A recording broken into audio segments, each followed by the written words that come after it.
Okay, so we are almost done.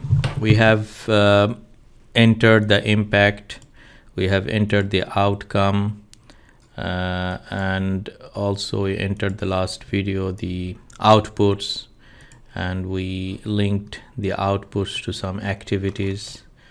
As you know, the inputs are already entered by the system. These are some of the bugs in the system. You don't see it, but it's there. Okay. In the view mode, I think we can see, because we are now in the edit mode, but in the view mode you will be able to see it, so don't worry.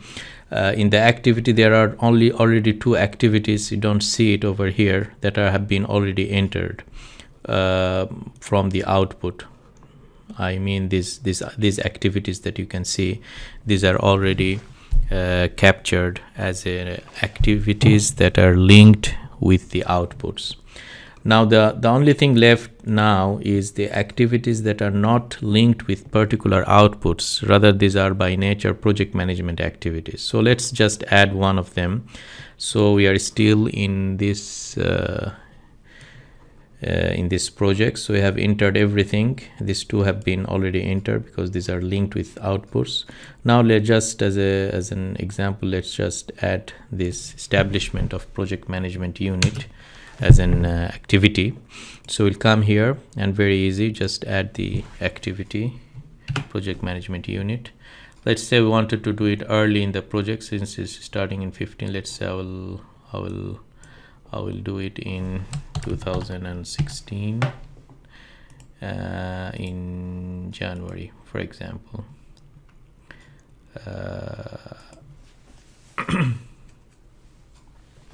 Correct the errors found.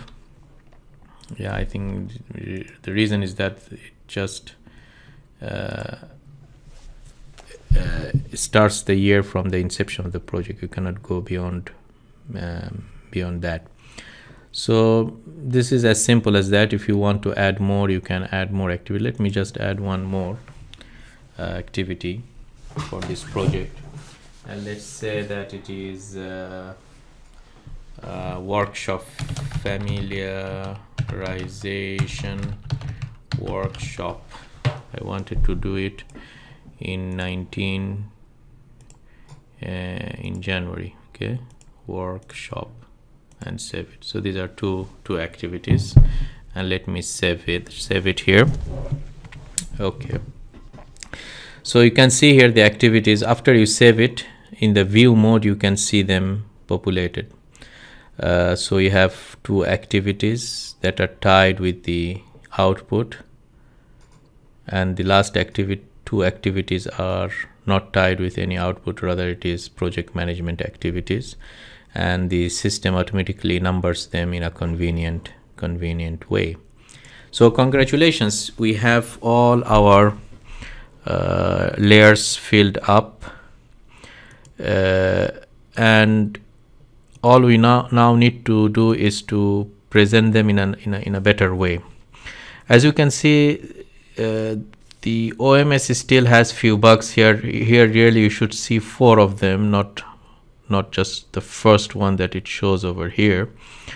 Although in the source it shows 4 of them, but for some reason it just shows 1 of them here. This is a bug that we need to fix it in future. But let me show you a better way how you can see the logical framework in a better way.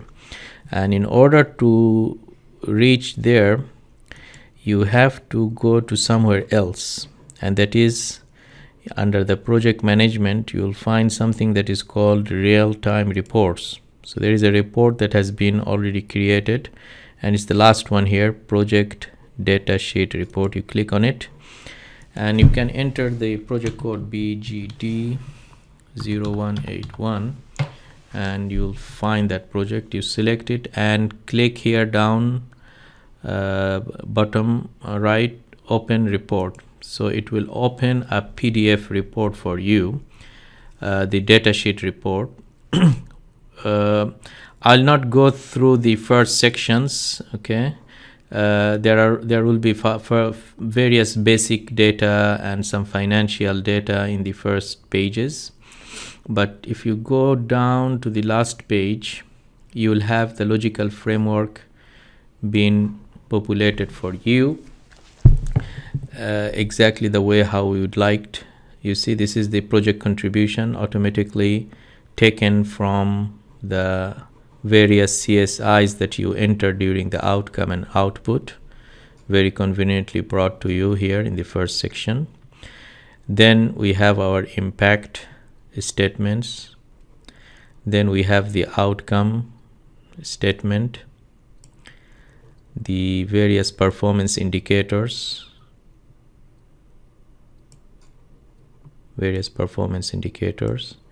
the means of verification and the risks. And then the output comes. Also we have these two output, one and the second one, two. And for each output we have the performance indicators. You see here what happened here is that in our statement we entered these things. So I think I'll suggest that that in your statement don't enter it, and the system will bring the baseline and the baseline figure for you automatically. That's why you see the repetition here. Okay, so this is one point maybe we need to keep in mind in order to avoid this unnecessary repetition. So this is a good presentation. Also we have the inputs here and the key activities as we wanted. Okay, so this is a PDF which we can reuse it and print it as a report coming outside it. So this is how it comes. One more thing before we finish this session, and this is the last video in this series, is where you will find some more information. I'm sure you need more information in future. So how you will find it? The best place here is that we are keeping some documentation in our Confluence site, which is in the collaborate.isdb.org. Just go to collaborate.isdb.org and then you log in using your IDB's credentials, and you just search logical framework, and there is a page we have created, and in that page there are number of guidelines available, including these videos that I will add towards the end here. So this is a good place where you can find lots of documentation, and there is a way you can interact with us by writing comments as well. So to sum this whole thing up, let me just provide a very quick summary. After you go to your project 0181, you go to your project, you find the logical framework in its tab there. If it is not created, you create it for the first time. You start with the impact statement, enter the impact statement with the source of data. No need for any performance indicator in the impact statement. Go to the outcome, enter the outcome statement, which is just one outcome statement, and then enter one or more performance indicators, specifying the baseline and the target, and then specify the means of verification and any risk associated with your outcome performance indicators. Then go to the output, and you can enter one or more output, and with each output there is a statement and number of performance indicators, again with baseline and target values and means of verification and activities. So these are the activities that will lead to that output, each one. And then you can enter some generic risks related to your outputs. The key activities will be taken directly from the activities associated with outputs, so you don't have to enter them manually, or the thing you need to enter manually is the project management type of activities. The inputs are the financial value, which will be taken from by the OMS automatically. You don't have to enter them. And you saw the place where you could see the report from the home page. Okay, so this is basically in a nutshell the whole exercise of logical framework. Before I leave, also just wanted to tell you that many of you have asked about SDGs and these things. We are working on mapping the core sector indicators with SDGs.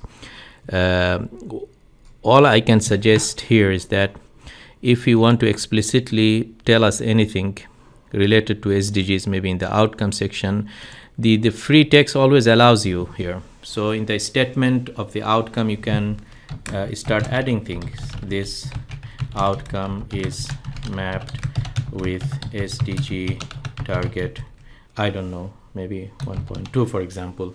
So you can always assign,